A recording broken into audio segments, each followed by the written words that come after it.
hailed as the most famous and greatest out of Gerry Anderson's incredible filmmaking career, Thunderbirds turned 60 in 2025 and is being vastly celebrated with a host of exciting events and memorabilia celebrations.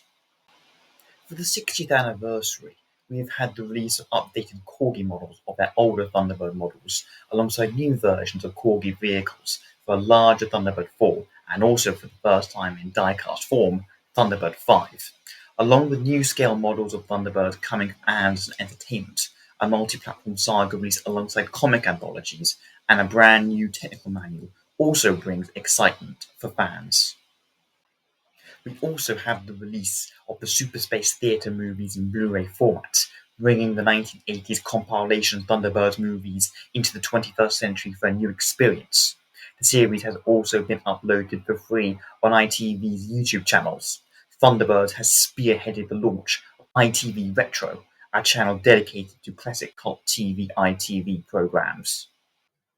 The crowning jewels of the 60th anniversary comes with the UK Blu-ray release of all 32 episodes in their original uncropped HD format, a must-have for fans of the series, alongside Thunderbirds 1965, which comes to release as part of the set, allowing for the first time the public release of Thunderbirds 1965 on home media.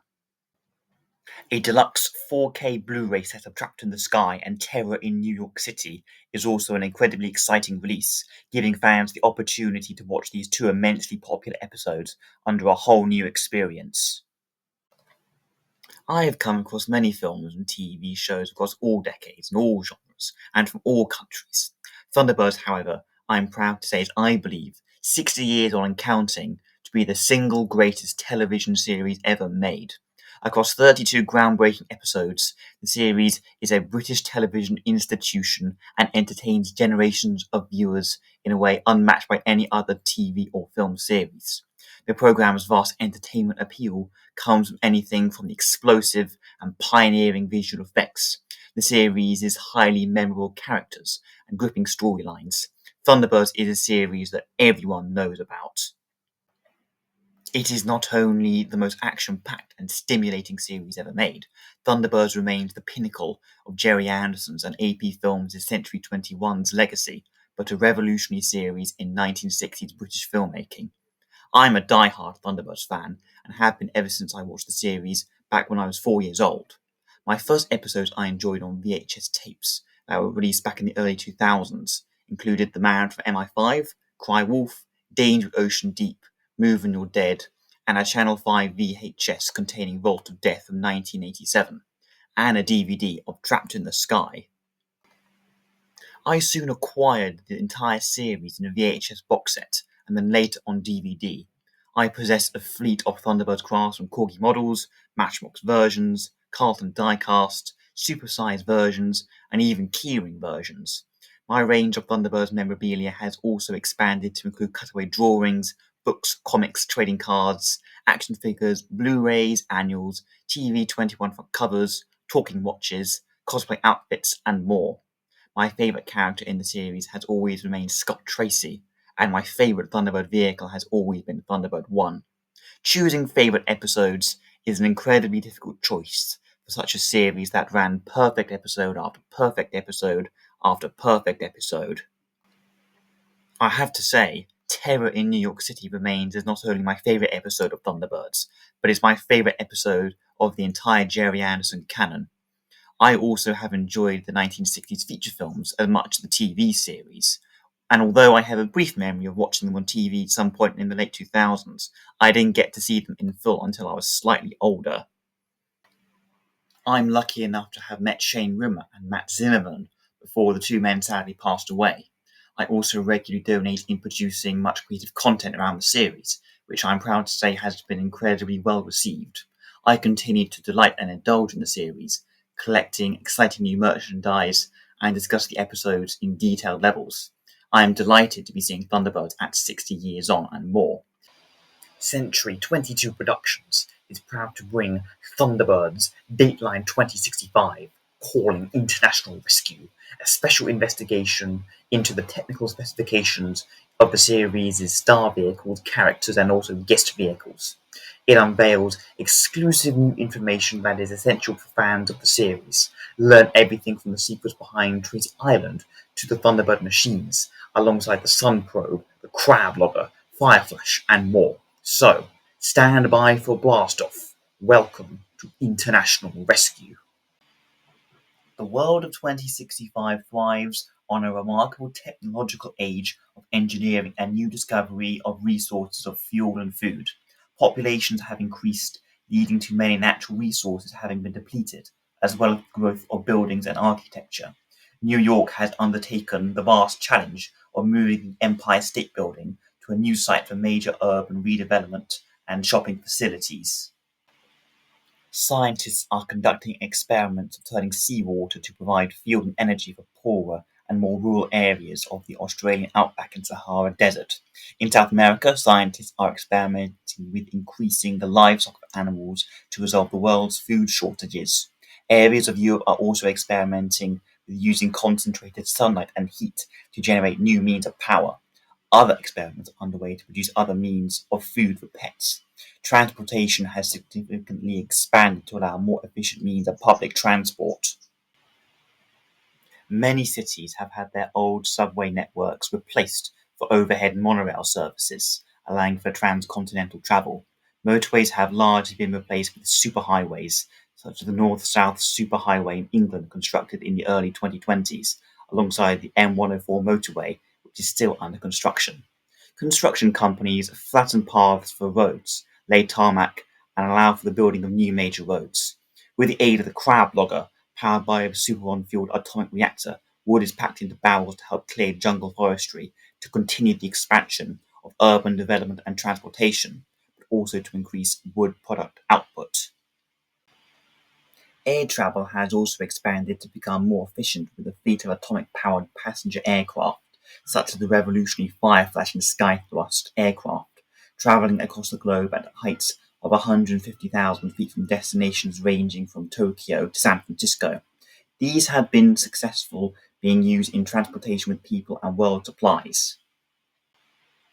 Military and civilian aviation is supervised by the International Space Control, with their network of orbiting space observatory satellites. The conquest of space exploration remains high on the agenda, which is hoped to have a beneficial impact on Earth. Operation Sunprobe brought about a manned mission to capture a section of the Sun for analysis.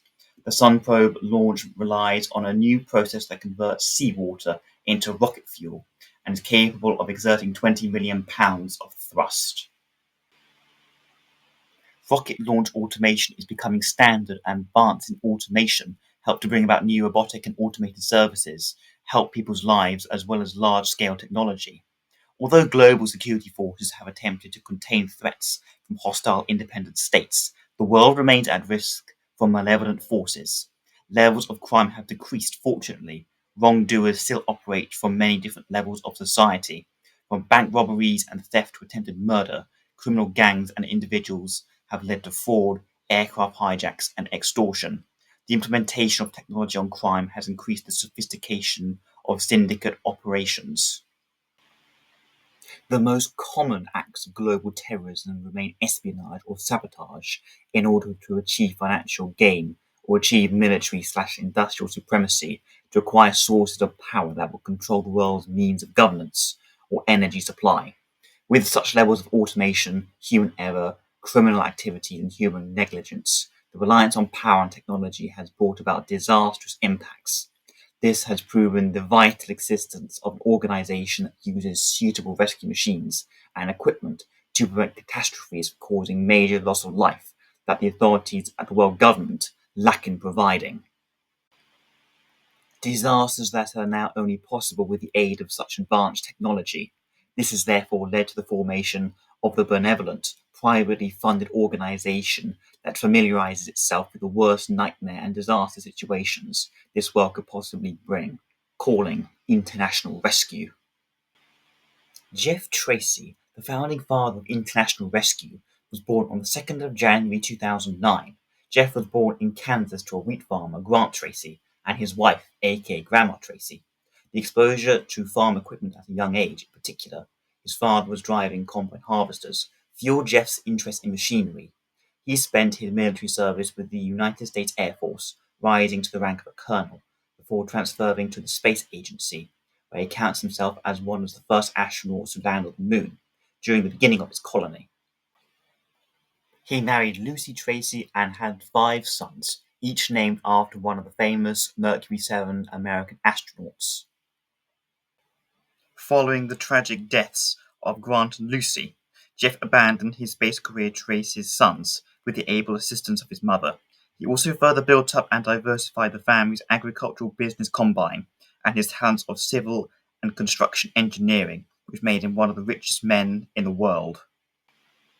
After reading a news report of a tragic air crash in which 80 people died, the main cause being inadequate rescue equipment and craft, and reminded anew of his own family's tragedy, he decided to use his wealth to create the International Rescue Agency.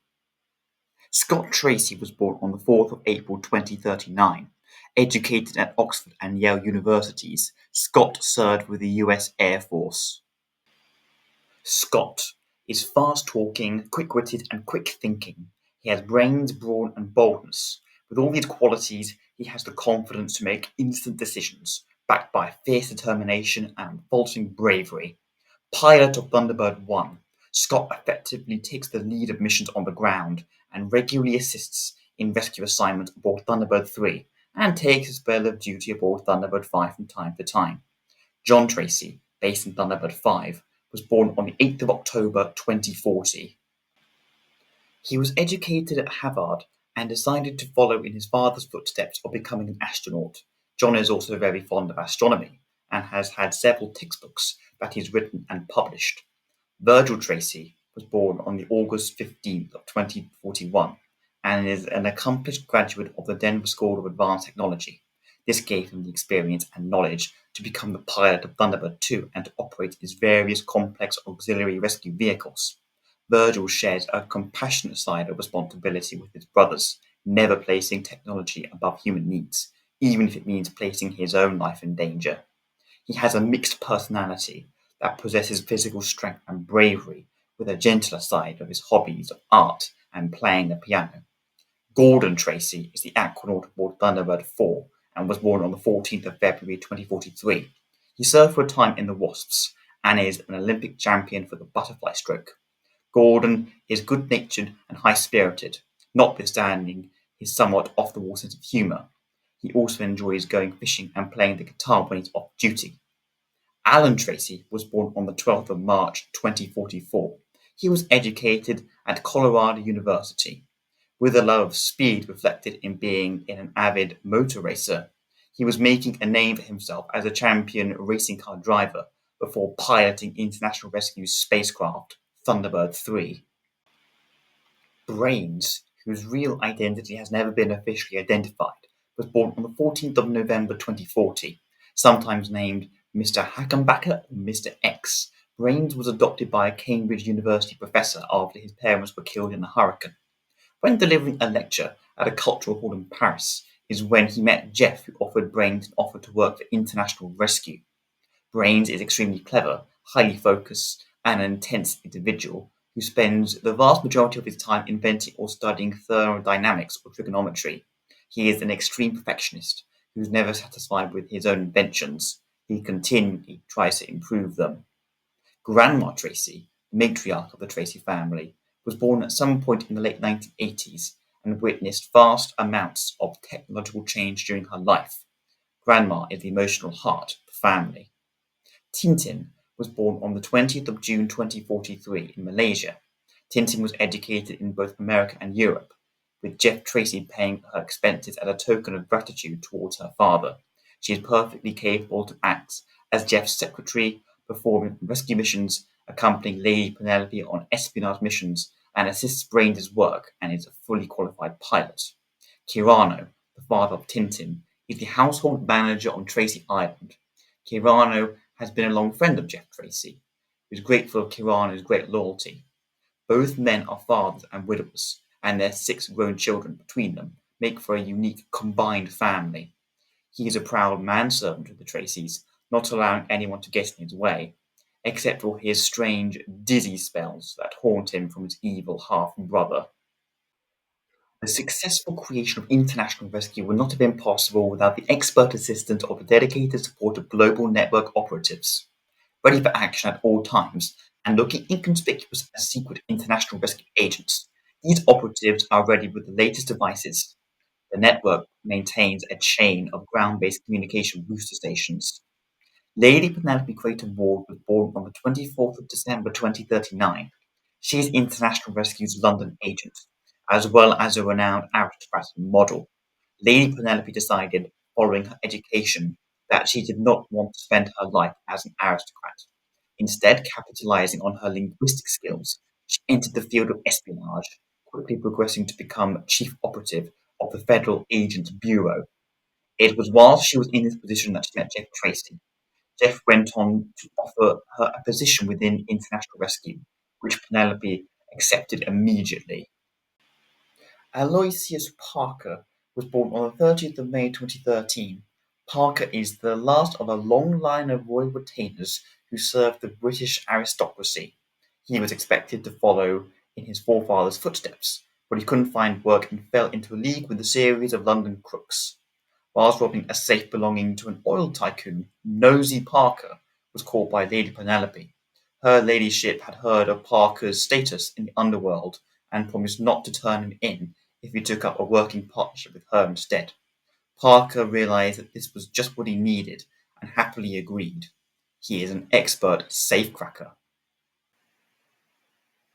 Criminal mastermind, known only as the melodramatic name of The Hood or Agent 79, was born on the 17th of July 2018, according to his criminal record.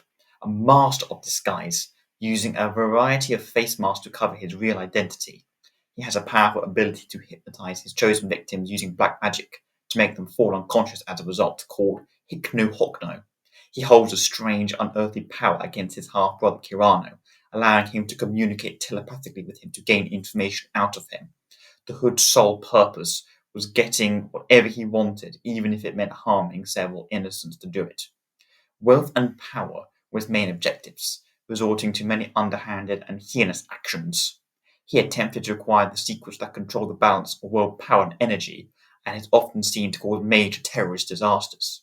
His main mission is to acquire the secrets of international rescue.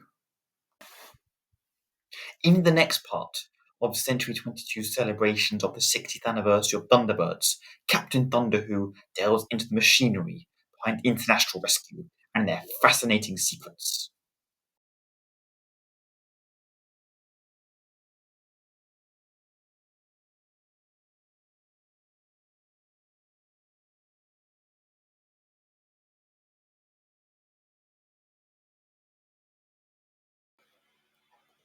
Hailed as the most famous and greatest out of Gerry Anderson's incredible filmmaking career, Thunderbirds turned 60 in 2025 and is being vastly celebrated with a host of exciting events and memorabilia celebrations. Century 22 Productions is proud to bring Thunderbirds Dateline 2065, calling international rescue, a special investigation into the technical specifications of the series' star vehicles, characters, and also guest vehicles.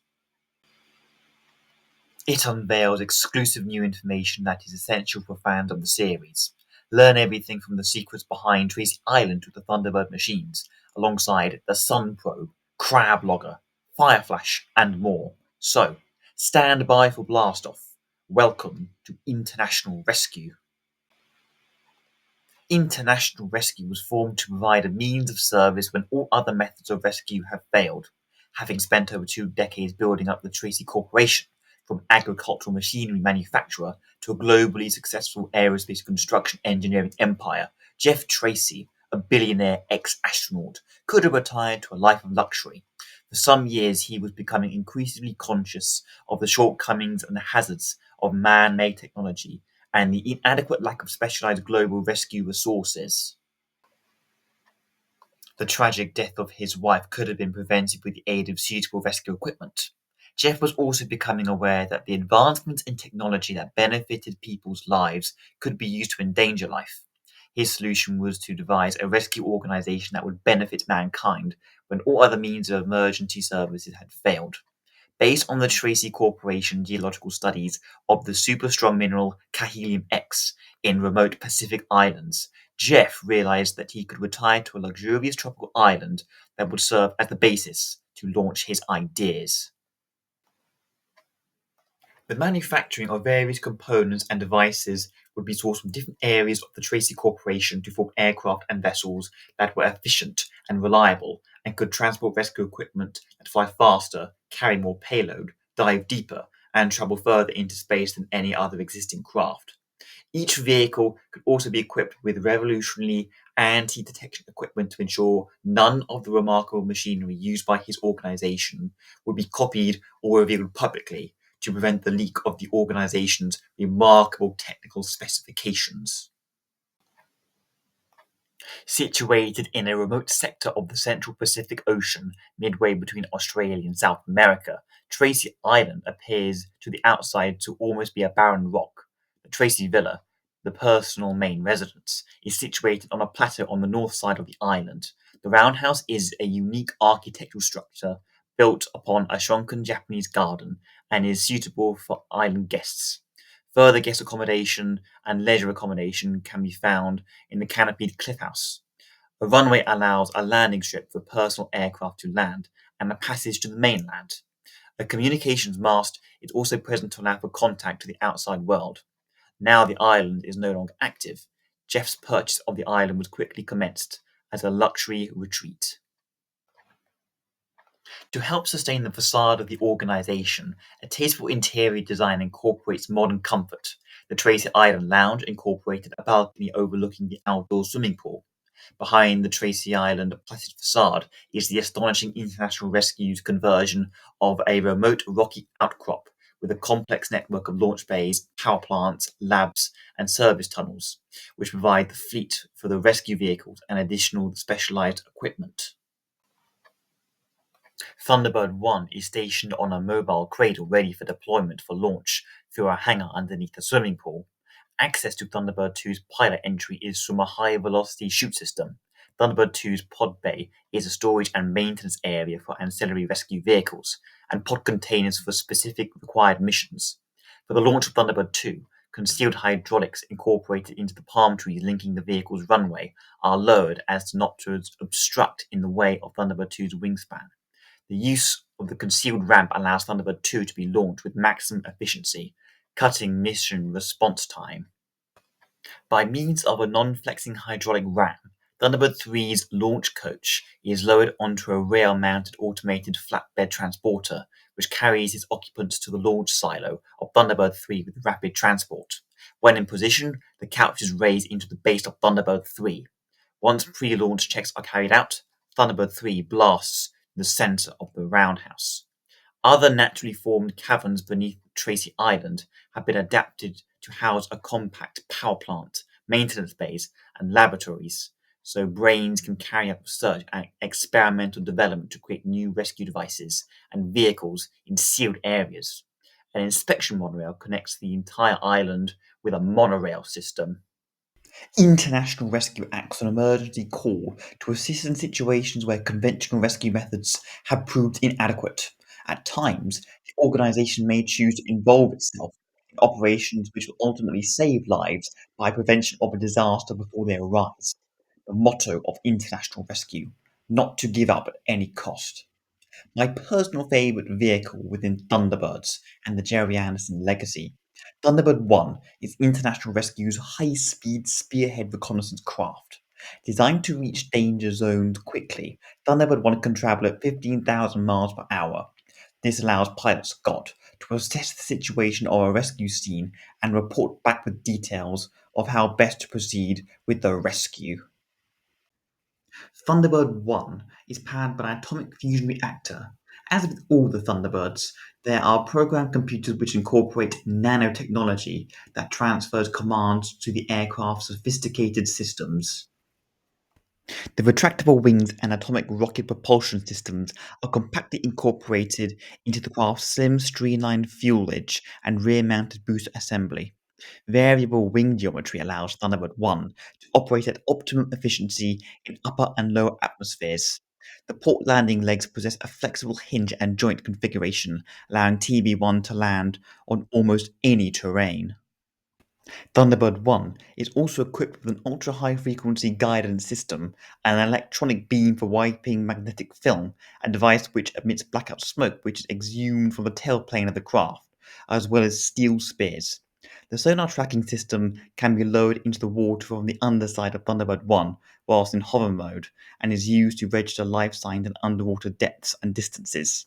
The remote-controlled TV camera uses anti-gravity technology to allow Scott to view a disaster scene from the safety of Thunderbird 1.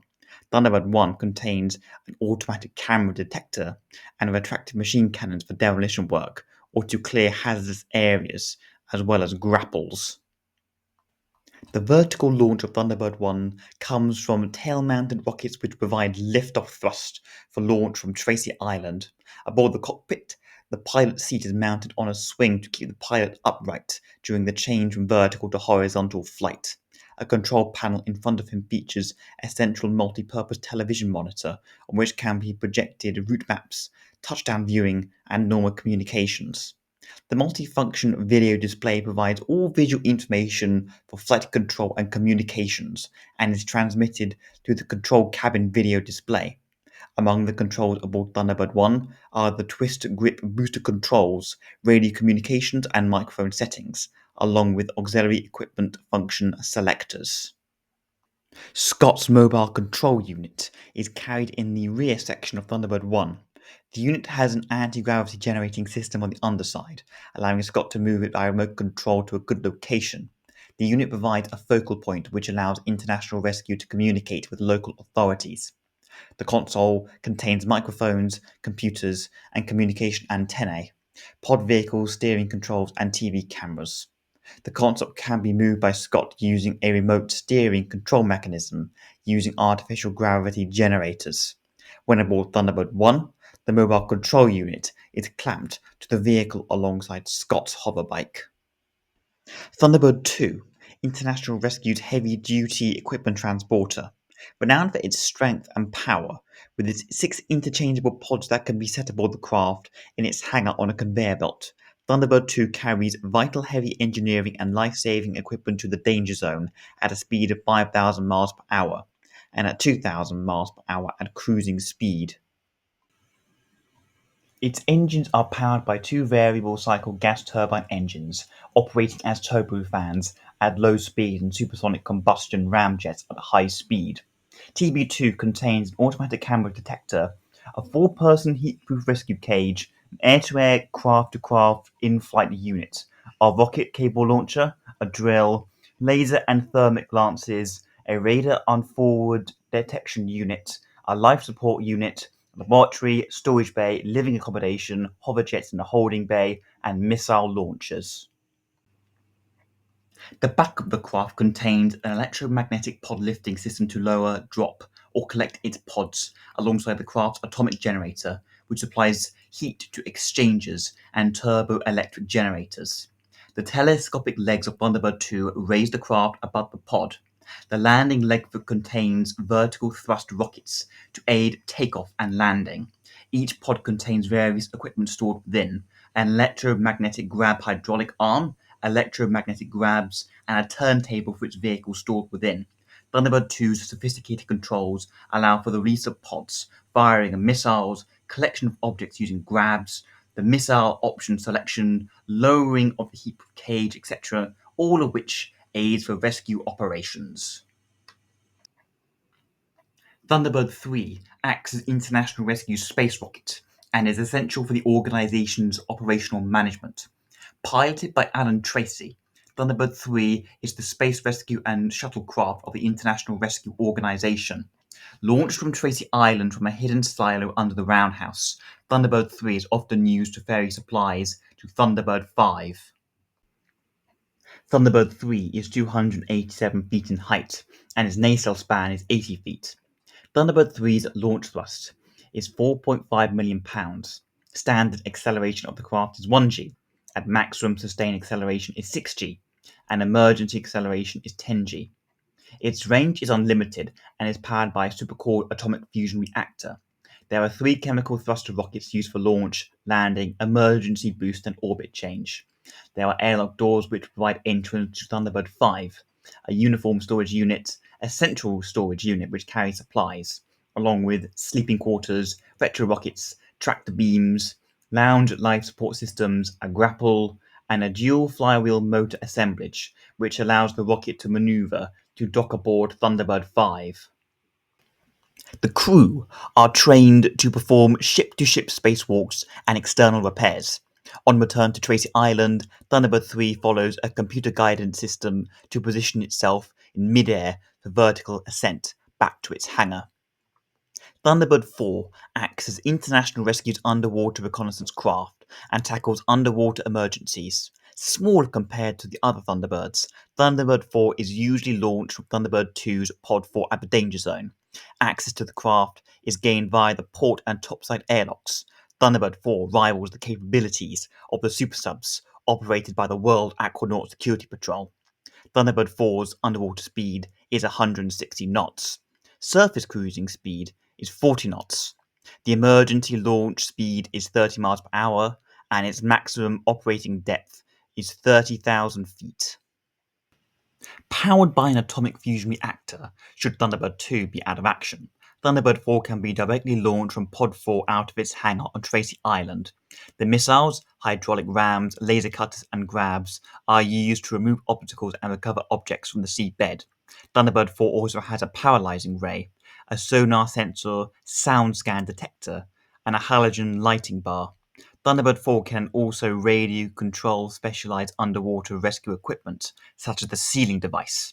Thunderbird 4's telescopic airlock possesses a strengthened armor glass viewing point, allowing for full, excellent visibility for Gordon. The launch of Thunderbird 4 from the pod, once landed on the surface of the water from Thunderbird 2, is deployed smoothly.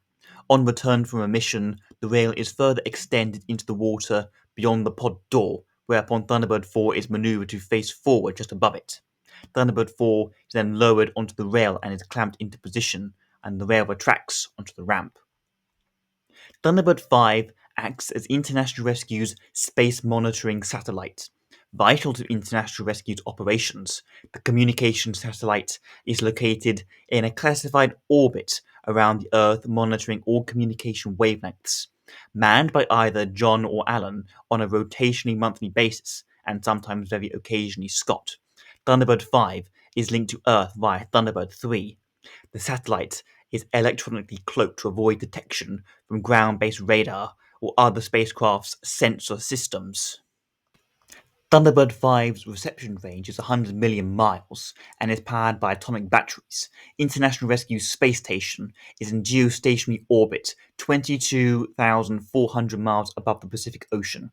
Thunderbird 5 has a high-powered telescope incorporating a wide-field planetary camera aboard an astrodome, a digital audio recorder, a medical bay, a lounge, and a mobile entertainment system.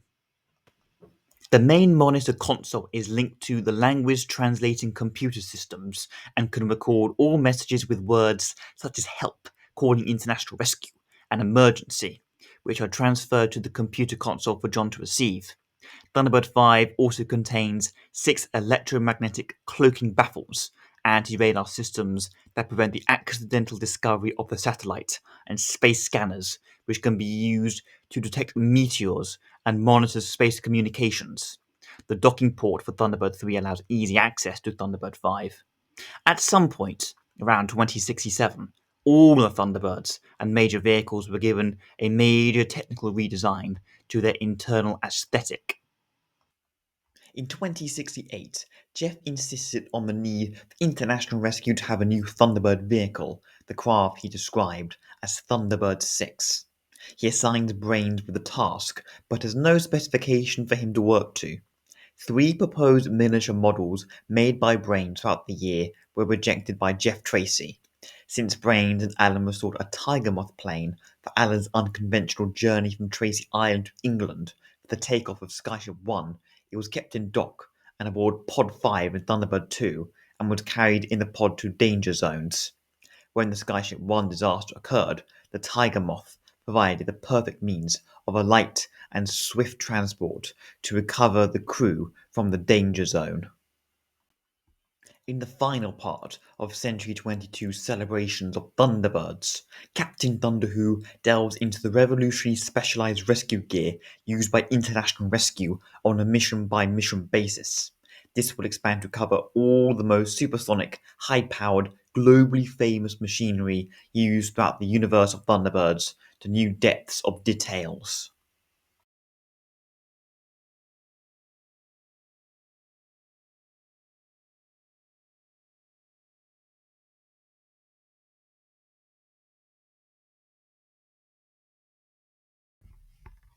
Hailed as the most famous and greatest out of Gerry Anderson's incredible filmmaking career, Thunderbirds turned 60 in 2025 and is being vastly celebrated with a host of exciting events and memorabilia celebrations.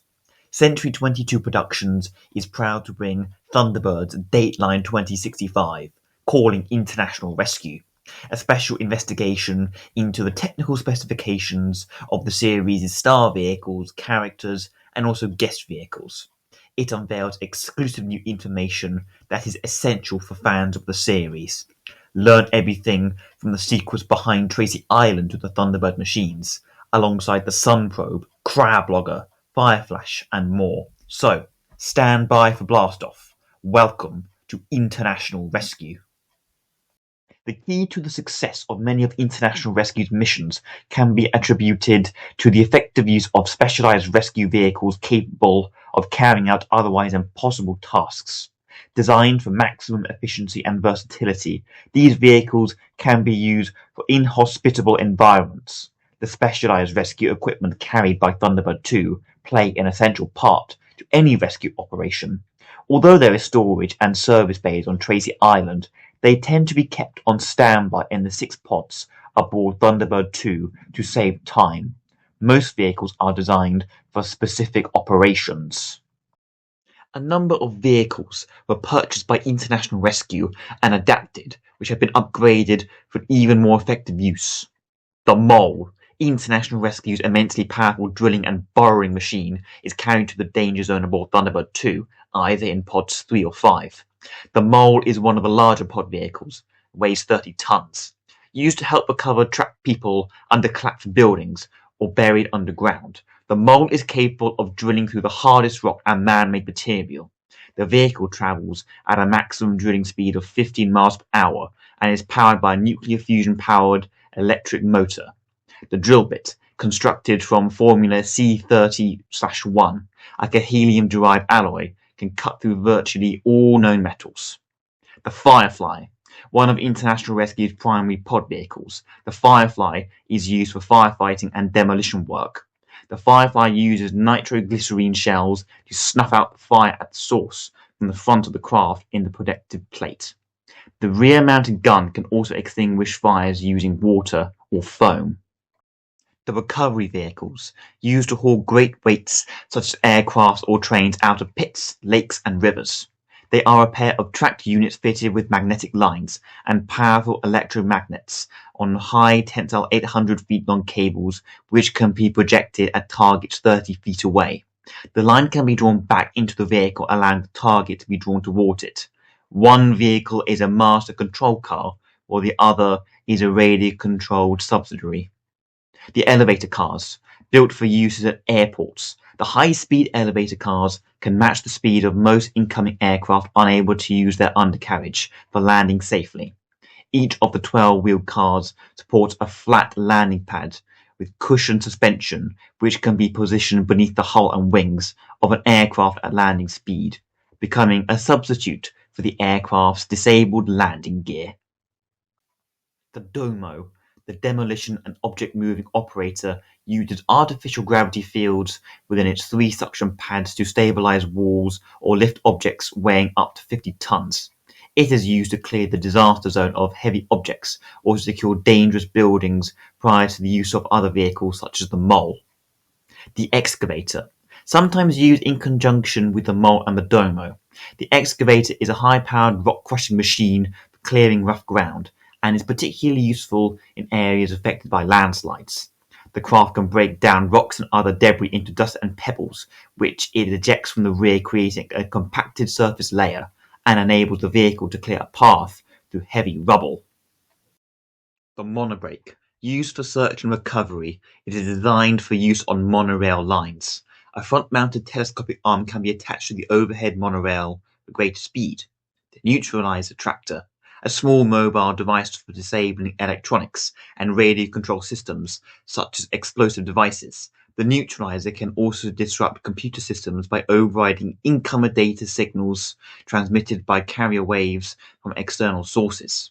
The jet air transporter, using a combination of anti-gravity technology and high-powered vertical turbofans. The jet air system allows people jumping from buildings to be caught safely and lowered gently to the ground. A catchment area of 20 feet around the vehicle maintains a safety margin when people are jumping. The mobile crane, a vehicle used for primarily lifting rescue personnel up to 100 feet in order to reach tall buildings, trees, transmitter masts, and even moving vehicles. The craft's crane is fitted with a turntable and can be computerized at an auto-level system to ensure that the platform remains horizontal at all times. JT-1 Condor, Jeff Tracy's personally designed Delta wingjet. Powered by Tracy Aerospace turbojets, supplemented by tailplane-mounted ramjets. The craft was designed to Jeff's own specifications, and the Condor is sleek and incredibly fast aircraft. The Field Mission Half-Truck, a super-tuned version of the standard Global Carrier Cobra all-terrain vehicle. International Rescue uses the half-truck for survey and field testing expeditions in remote areas. The Cobra is powered by a gas turbine and is a well-proven commercial success, providing reliable transportation in extreme environments. International Rescue has boosted the gas turbine of the Cobra to haul International Rescue's twin caravans. The Transmitter Truck, adapted from a heavy-duty commercial vehicle, the Scarab tractor cat chases designated the IR-3. The transmitter truck uses a Jordal 6 multi-use dish for transmitting radio safety and tractor beams up to 90 million miles into space. Computer data and communication signals can identify areas to transmit signals into outer space, even in inaccessible areas. The fire truck and fire tenders. Serving as a backup to the Firefly, these are more craft bought from a manufacturer and upgraded by International Rescue. The Thunderizer, or booster motor. To assist those trapped in tall buildings, the Thunderizer can fire steel cylinder rescue packs up to 500 feet with computer-controlled precision to upper floor windows. The cylinders contain a variety of equipment, from anti-gravity jetpacks to oxygen tanks and handheld firefighting tools. Explosive projectiles can also be launched, if appropriate. The laser cutter vehicle. If access to a vault or a bunker is required, the laser cutter can gain access rapidly to these premises. The laser gun has a variety of cutting options, from single beams to pulse energy bursts and blast jets for removing obstructions once the laser has cut them free. The Tracys also carry smaller, lightweight cutting gear. The Dicetylene Cage, a further modification of the Zerg mini-dozer. The Dicetylene Cage transporter enabled a subsidiary carriage fitted with chemical foam extinguishers with extinguisher nozzles to be lowered into lift shafts of burning buildings. A clamp fitment provides the means to salvage a disabled car beneath it. The Ladybird jet, developed from a standard Tracy Aerospace supersonic Skylark two-seater passenger jet. The Ladybird is Tintin's personal pet project and has been extensively modified to her own specifications. The BR-2, designed as a mobile testbed for a new generation of lightweight, super-efficient gas turbine engines being developed by Brains. The BR-2 was the second prototype based on the Universal Motor Company Lightning 505 high-performance rating shell to be engineered in International Rescue's workshop after the BR-1 exploded during rolling road trials. Following the destruction of the BR-2, Brains is now developing the BR-3. Built and approved by the Rolls-Royce Corporation for the Creighton Ward family, Fab 1 underwent further modifications when Lady Penelope took possession. These included the application of hydrofoils for travel on water, skis for heavy snow, studs for icy roads, and a variety of built-in weaponry. Many more modifications were carried out by the Federal Agents Bureau, whose Undercover Weapons and Equipment Division fitted numerous gadgets to the vehicle, and also by International Rescue, when Lady Penelope became their London agent. The car has the outward appearance of a sophisticated vehicle suitable for a lady of leisure, but has a highly polished exterior. Access to the air-conditioned car is via a gull wing canopy and down under doors to allow ease of access.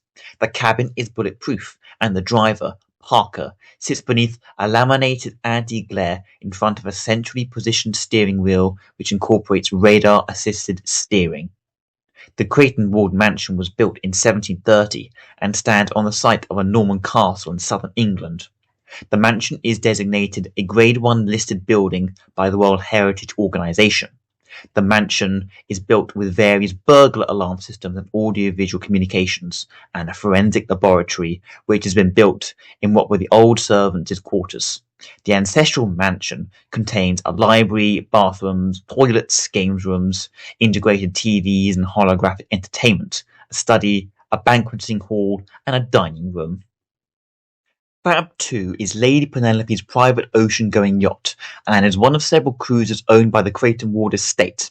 Kept in an exclusive part of the south coast of England, the yacht was built specifically for Lady Penelope by International Engineering, a company in which Jeff Tracy is a major shareholder. The yacht is mainly used for social functions when Lady Penelope is travelling, but can also function as a floating operations control centre for international rescue if required. Lady Penelope's previous yacht, Seabird 1, was lost at sea following an attack by robot mastermind Mr. Steelman. Moving beyond the incredible crafts of international rescue, the glamorous world of 2065 also contains a vast assortment of groundbreaking vehicles and machinery used with military and civil use. Newly introduced by the British-based transglobal airline Air-Turanian, the Fireflash is a 600-seater atomic-powered passenger aircraft with a cruising speed of 2,800 miles per hour, significantly reducing the duration of intercontinental flights. First-class passengers are offered the unique experience of travelling in observation lounges situated in each wing. Air-Turanian provides full maintenance and testing facilities for its Fireflash fleet at London Airport. Power is generated by the heat exchanger through conduits built into the tailplane to the rear of the cockpit entry system. The Sidewinder is an all-terrain transport vehicle commissioned by the US Army. Several improvements have been made to the 20 production versions now in use, primarily in jungles worldwide. The gyroscopically balanced Sidewinders can clear whole areas of jungles, creating sites for heli-jets and troop-carrying aircraft. The Sidewinder weighs 500 tons, and the crew contains 20 men, but can carry 300 if necessary. The Sidewinder is also equipped with flexible forward-mountable mandible arms fitted with laser pincers and armed machine guns to clear its path. Lightweight but extremely powerful, forward-mounted grabs can be used to clear trees and other obstacles from the Sidewinder's path. The feet of the Sidewinder contain foot sensors, which registers ground conditions. Built to order by International Robotics and designed by Jim Lucas and built in England, the Crablogger series of forest clearing machines has proven to be a fast and effective way of preparing forest areas for road building schemes. Divided into two, the front section cuts and uproots trees, sawing trunks into planks and incinerating leaves. Planks are passed through to the back section, where they are stored for collection and then used in the building industry, or with larger branches, pulped for later use in industries such as papermaking. The craft is primarily operated by an atomic plant mounted on the forward section of the vehicle, but the Crablogger can also be powered by conventional fuels such as Superon tanks. Superon is a highly volatile chemical that is able to pulp wood very quickly. Crablogger Base Control are mobile operation vehicles which any number of Crablogger operations can be controlled from. The pulp canister collection vehicle lowers a drawbridge to the rear of the Crablogger vehicle, allowing pulp canisters to be transferred while the vehicle is still moving. The Highway Pathfinder Road Builder has been developed to carry out integrated ground leveling, surface leveling, and surface laying operations to produce a high-grade, multi-lane roadway in a wide range of environments. The vehicle features a reconnaissance helijet, transport bays for ancillary vehicles, and is equipped with a variety of terrain clearance devices.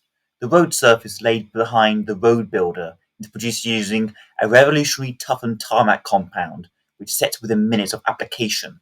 The Pathfinder also contains demolition launch charges, a demolition gun, and an explosives tractor. The tractor uses a Scarab tractor cap chassis. The Grey Houseman explosive tractor is fitted with a bank of directional neutomic charges. The Monotrain provides a regular high-speed service between Paris and major destinations in Western and Central Europe and the Middle East. The transcontinental overhead monorail system was introduced as an environmentally friendly alternative to conventional trackbed-based railways, minimizing the network's impact on agriculture and wildlife.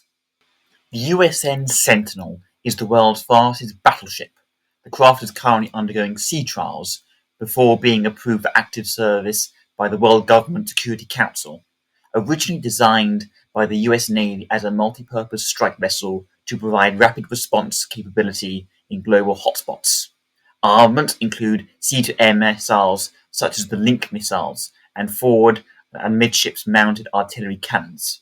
A minimum crew of 2 can command the Sentinel in combat operations. The stern-mounted bridge of the Sentinel enables clear visual monitoring of arsenal deployment.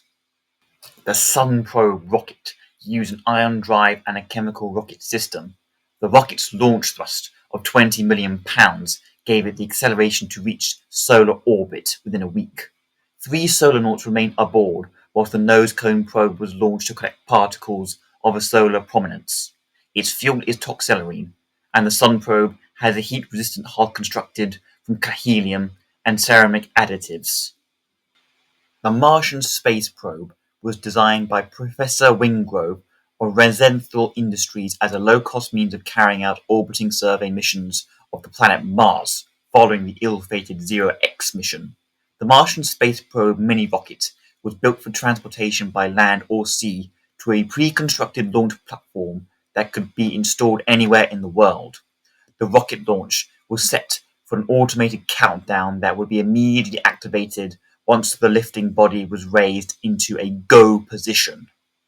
The Martian Space Probe's Atlantic crossing was led by a specially constructed loading facility that transferred the Martian Space Probe to a twin-hull tanker for its journey by sea to Britain. A similar facility in England transfers the spaceship onto its carrier for the remaining journey by road. The cost of the repairs to the bridge and loss of the rocket following the Arlington Bridge disaster bankrupted Rosenthal Industries and put an end to the Martian Space Probe project.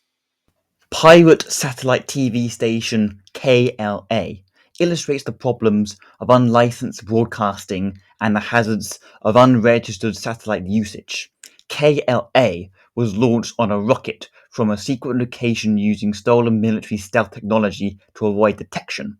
As KLA was unlicensed, its orbit was not registered with the International Space Control. Some months after KLA started operations, the ISC authorized the destruction of a telesatellite 4-satellite launcher, unaware that KLA was caught in the resulting explosion. The Wombat carrier jet was a long-range fuel tanker built by the World Air Force. A Dart-7 World Air Force fighter plane can land on its deck for refueling. Skythrust was built by the New World Aircraft Corporation and serves as the Atlantic Airlines' passenger and freight carrier. 40 Skythrusts went into service alongside other Air-Turanian Atlantic Airlines and World Airlines ships. Each craft contains a number of new safety features designed by Hiram K. Hackenbacker, where the fuel can be ejected from the craft and detonated, preventing the risk of an emergency and lessening the risk of a fire. The U.S. Army Air Force RTL-2 transport aircraft is a general transport aircraft used by the USAF to carry troops, vehicles, or armaments such as Poseidon missiles.